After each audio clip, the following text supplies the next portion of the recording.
Okay doctor గారు. ఈ pain management procedures అనేవి చిన్న చిన్న ఊర్లలో కూడా అందరూ చేస్తున్నారు. ఆర్థోపెడిక్ డాక్టరే అవసరం లేదు. లోకల్‌లో ఉన్న డిఫరెంట్ డిఫరెంట్ అనస్థిషిస్టులు అవ్వచ్చు, లేకపోతే ట్రైన్డ్ ఫిజిషియన్స్ అవ్వచ్చు, ఎవరైనా అవ్వచ్చు అందరూ చేస్తున్నారు.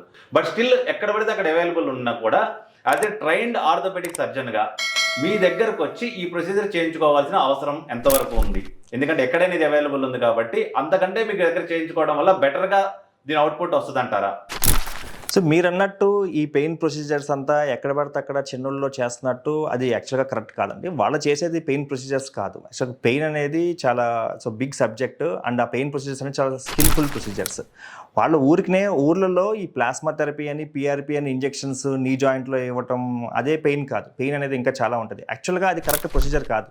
అది కరెక్ట్ ప్రొసీజర్ కరెక్ట్గా చేయట్లేదు కాబట్టే అక్కడ వాళ్ళు ఇచ్చే ఆ ట్రీట్మెంట్ ఫెయిల్ అవుతుంది.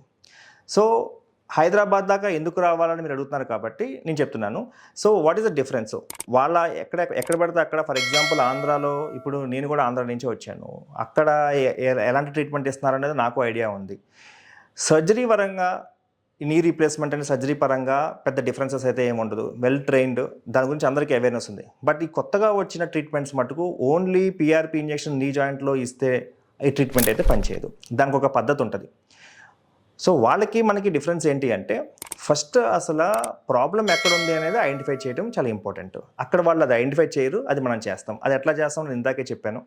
వాళ్ళు ఓన్లీ ఎక్స్రే తీస్తారు. నేను ఎక్స్రే కాకుండా ఇంకా అడ్వాన్స్డ్ స్కాన్ చేసి ప్రాబ్లం ఏంటి అనేది నేను ఎగ్జాక్ట్గా ఐడెంటిఫై చేయడం, అది నెంబర్ 1. సో ప్రాబ్లం ఎక్కడ ఉన్నదని కరెక్ట్గా ఐడెంటిఫై చేసిన తర్వాత మేము ఆ ప్రాబ్లంలను రెక్టిఫై చేయడం కోసం ట్రీట్మెంట్ చేస్తాం. సో ఈ మోకాళ్ళ అరుగుదల వరకు వచ్చి మనం చేసేది ఏంటంటే రేడియో ఫ్రీక్వెన్సీ అబ్లేషన్ అని, దాని తర్వాత మనం చేసేది ఏంటంటే రీజనరేటివ్ థెరపీ ఆర్ లోపల ఉన్న గుజ్జుని పెంపొందించడం కోసం ఈ గ్రోత్ ఫ్యాక్టర్స్ కాన్సన్ట్రేట్ అనే కొత్త ఇంజెక్షన్స్. సో ఈ రెండు కలిపి చేయడం వల్ల మాకు అద్భుతమైన రిజల్ట్స్ ఉంటాయి.